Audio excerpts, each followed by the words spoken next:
Bonjour, je m'appelle Alain Thor, je suis l'ancien président du réseau français des étudiants pour le développement durable, le REFED. Et le REFED investit de longue date dans les questions de développement durable dans l'enseignement supérieur et c'est pour ça qu'on est présent aujourd'hui pour présenter ce qu'on fait, porter aussi la voix des étudiants sur ces questions-là, parce que c'est aussi un de nos rôles en fait. On a un réseau d'associations étudiantes, une centaine un peu partout en France, universités, écoles d'ingénieurs, écoles de commerce. Et notre rôle, c'est de porter la voix de ces associations et plus largement des étudiants français aussi à travers la consultation nationale étudiante, qui est l'enquête qu'on fait tous les 3 ans et qui nous permet de sonder un petit peu les attentes, les engagements des étudiants en la matière, ce qui nous sert beaucoup dans notre travail de plaidoyer auprès des ministères, ministère de l'enseignement supérieur, ministère de développement durable,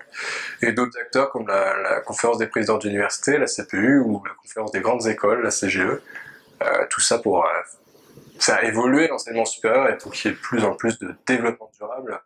que ce soit dans le fond et dans la forme, c'est-à-dire à la fois que les campus soient plus durables, ce qui est une thématique vachement porteuse en ce moment, mais aussi que les enseignements soient plus en adéquation avec cette idée de développement durable. En tout cas, du REFED, ce sont des étudiants ou des jeunes actifs, mais vraiment qui sont diplômés depuis moins de 18 mois, donc forcément qui sont encore proches du milieu étudiant. Vraiment, c'est l'idée que ce soit des étudiants qui parlent pour d'autres étudiants ou au nom d'autres étudiants.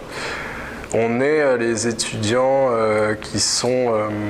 actifs sur les questions de développement durable, contrairement à d'autres réseaux avec qui on travaille beaucoup, comme Étudiants et Développement, comme AnimaFac, dont on fait partie aussi, comme ESN, qui est sur les questions d'intégration des étudiants Erasmus, par exemple.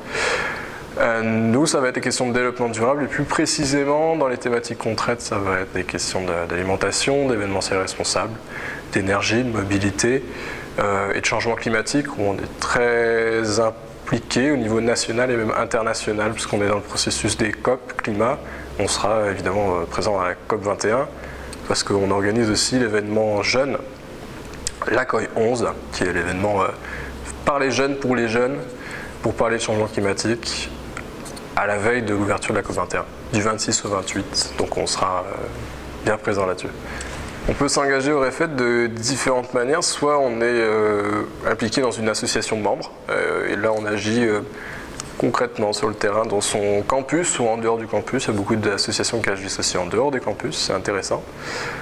Et puis on peut décider aussi de s'investir à travers le réseau, c'est le parcours que j'ai suivi moi. J'étais au départ étudiant à l'université Paris-Dauphine, j'étais dans l'association locale, Dauphine Durable. Et puis après je suis devenu administrateur, puis président du réseau, et c'est comme ça que j'ai décidé de m'investir à travers le réseau. C'est une thématique, une voie qu'on est en train de développer de plus en plus au REFED, avec notamment l'idée que des associations de membres du REFED peuvent devenir bénévoles directement pour le réseau sur les projets développés par le réseau. Si je prends mon cas personnel, je me suis engagé au niveau local dans une association, puis après j'ai pris conscience des enjeux au niveau national, de ce qu'on pouvait faire en tant qu'étudiant. C'est assez ouvert en fait quand on est étudiant, parce que finalement on est plus écouté que les autres, parce qu'on est souvent pris pour le porte-parole de la jeunesse, et du coup on a un poids qui peut être intéressant, et c'est assez du coup transformateur. Et moi je suis passé du niveau local au niveau national pour finalement me dire pourquoi j'aimerais pas bosser là-dedans, et finalement c'est ce qui est en train de se passer, parce que je vais bientôt devenir responsable de développement durable d'une université. Donc finalement j'ai fait de mon engagement mon métier, quoi.